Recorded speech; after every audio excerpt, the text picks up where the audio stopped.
नाज़रीन, आज के इस वीडियो के अंदर हम पिक्सल लैब में एक खूबसूरत सा बिजनेस कार्ड बनाना सीखते हैं। तो चलिए मैं यहाँ से पिक्सल लैब को ओपन कर लेता हूँ।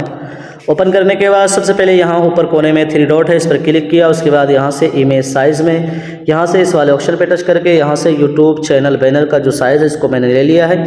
उसके बाद यहाँ से मैं ओके कर दिया। ओके करने के बाद इस टेक्स्ट को मैं यहाँ से डिलीट कर देता हूँ। डिलीट करने के बाद अब हमें यहाँ से बैकग्राउंड को कलर करना है, तो उसके लिए यहाँ से बैकग्राउंड वाले ऑप्शन पे यहाँ से कलर में और ये वाला कलर ले लिया। उसके बाद यहाँ से मैं ओके कर देता हूँ। ओके करने के बाद अब हमें आना है यहाँ से बीच वाले ऑप्शन के ऊपर। इस पर आने के बाद यहाँ से आ जाना है हमें शेप्स में। शेप्स में आने के बाद यहाँ से हमें इस वाले ऑप्शन पे टच करना है। इस पे टच करने के बाद यहाँ से हमें ये वाली शेप ले लेनी है। इसको लेने के बाद इसकी चौड़ाई और लंबाई मैं बढ़ा देता हूँ यहाँ से कुछ इस तरीके से। उसके बाद इसको मैं यहाँ पर सेट कर लेता हूँ। इसकी लंबाई को थोड़ा सा और बढ़ा देता हूँ और इसको मैं यहाँ पर सेट कर दिया है। उसके बाद इसका जो कलर है यहाँ से आ जाता हूँ ग्रेडियंट में और ये वाला कलर मैंने यहाँ से ले लिया है। लेने के बाद इसको यहाँ से मैं कर देता हूँ ओके। ओके करने के बाद अब हमें फिर से शेप्स के अंदर जाना है। फिर से यही वाली एक शेप लेनी है। लेने के बाद इसका जो है इसकी चौड़ाई हमें इससे ज़्यादा करनी है इस तरीके से। तो इतना कर लिया। करने के बाद इसका जो कलर है हमें यहाँ से करना है ब्लैक। ब्लैक करने के बाद इसको मैं यहाँ से कर लेता हूँ एक बार सेंटर करने के बाद इसकी एक कॉपी लेकर यहाँ से आ जाता हूँ एडिट में और इसका जो कलर है मैं यहाँ से कर देता हूँ वाइट। और वाइट करने के बाद थोड़ा सा इसकी चौड़ाई बढ़ाकर मैं इसको यहाँ पर सेट कर लेता हूँ कुछ इस तरीके से। जी हाँ, इतना सेट कर लिया है। अब हमें इन दोनों शेप को एक साथ जोड़ना है, तो उसके लिए यहाँ से लेयर वाले ऑप्शन पे इस पे टच करने के बाद यहाँ से इस वाले ऑप्शन पे, उसके बाद दोनों पट्टी मार के इस वाले ऑप्शन पे टच करना है। उसके बाद यहाँ से हमें कर देना है ओके। ओके करने के बाद अब हमें आना है यहाँ से इरेज कलर में और इसे इनेबल कर देता हूँ और यहाँ से इसे कर देता हूँ मैं फुल। ओके कर दिया। तो देखिए कुछ इस तरीके से हमारा ये इरेज हो गया है। अब हमें इसको यहाँ पर सेट करना है। उसके बाद इसका जो कलर है मैं यहाँ से कर लेता हूँ ग्रेडियंट में आकर ये वाला कलर। जी हाँ, उसके बाद यहाँ से आ जाता हूँ मैं शेडो में। शेडो में आने के बाद इसे इनेबल करके शेडो का जो पॉइंट है यहाँ पर मैं कर देता हूँ एक। ओके कर दिया।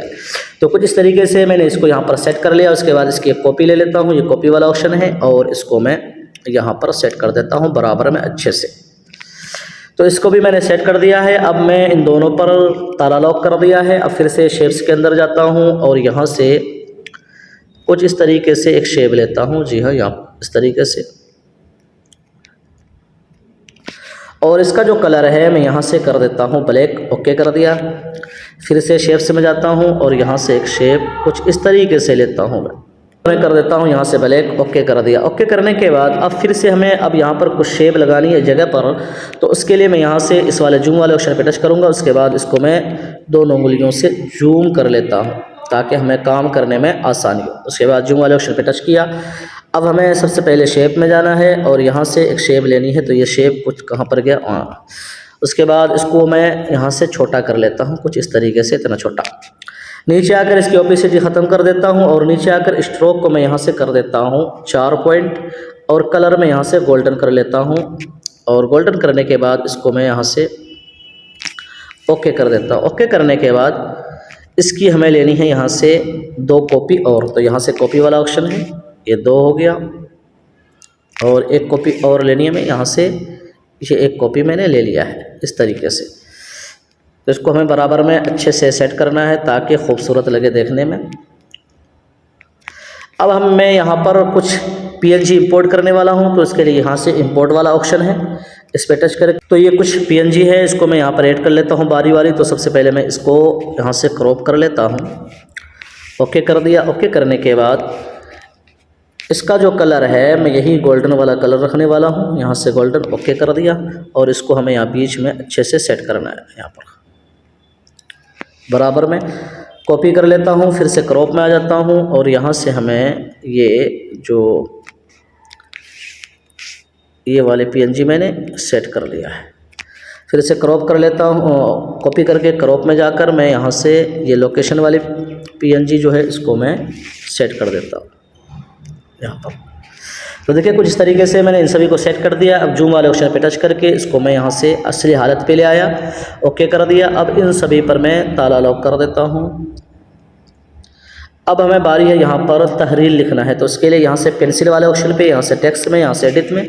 अब यहाँ पर आप जिसके नाम से बना रहे हो उसका नाम यहाँ पर आप लिख सकते हैं। तो मैंने यहाँ पर नाम लिख दिया है, ओके कर देता हूँ। उसके बाद यहाँ से कलर में कर देता हूँ ब्लैक। उसके बाद फ़ॉन्ट में आकर यहाँ से मैं एक फ़ॉन्ट ले लेता हूँ, कोई सा भी बोल्ड फ़ॉन्ट ले लें। ये वाला फ़ॉन्ट मैंने ले लिया है।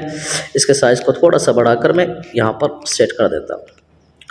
उसके बाद इसकी एक कॉपी ले लेता हूँ। कॉपी लेने के बाद यहाँ से एडिट में आकर यहाँ पर आप कुछ भी लिख सकते हैं, मैनेजर कुछ भी। तो मैं यहाँ पर लिख देता हूँ, और इसका जो फ़ॉन्ट है ऑनर लिख दिया। इसका फ़ॉन्ट है मैं कोई दूसरा रख लेता हूँ, यहाँ से ये वाला फ़ॉन्ट ओके कर दिया। इसको थोड़ा सा छोटा कर देता हूँ और यहाँ पर मैं सेट कर देता हूँ। उसके बाद यहाँ से जो है इसी की मैं कॉपी ले लेता हूँ। कॉपी लेने के बाद यहाँ पर मैं लाकर इसके एडिट में आकर यहाँ पर आप नंबर वगैरह लिख सकते हैं। तो मैं यहाँ पर लिख देता हूँ नंबर लिख दिया। उसके बाद इसका जो कलर है मैं यहाँ से वाइट कर दूँगा। फिर से कॉपी कर लेता हूँ, एडिट में जाकर यहाँ पर आप जीमेल आईडी लिख सकते हैं, कुछ भी लिख सकते हैं।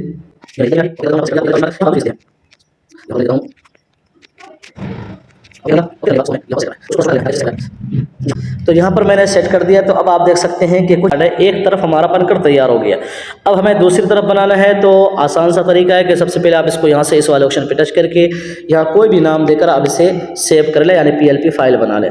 उसके बाद यहाँ से लेयर वाले ऑप्शन पे आ जाए। अब यहाँ से आपको उन चीज़ों को डिलीट कर देना जिसकी आपको ज़रूरत नहीं। जैसे ये PNG वगैरह है, ये शेप वगैरह है, इसकी हमें ज़रूरत नहीं है। तो इसको मैं यहाँ से कर देता हूँ डिलीट। तो अब हमें जो है सिर्फ इतना चाहिए। आगे के सबसे पहले मैं बैकग्राउंड का कलर जो है तब्दील कर लेता हूँ। यहाँ से ग्रेडियंट में आकर मैं ये वाला कलर कर लेता हूँ। उसके बाद ये नीचे वाले शेप को सेलेक्ट कर लेता हूँ और इसका जो ताला है मैं यहाँ से खोल देता हूँ और इसका कलर जो है मैं कुछ इस तरीके से यहाँ तब्दील कर दूँगा। तो कलर तो यही रहेगा, लेकिन जो इसका जो एंगल है ना, यानी जो इस तरफ आप देखेंगे ये डार्क इधर आ गया है और लाइट इधर आ गया है। और यहाँ से मैं कर देता हूँ ओके। ओके करने के बाद इसकी चौड़ाई में थोड़ा सा बढ़ा देता हूँ।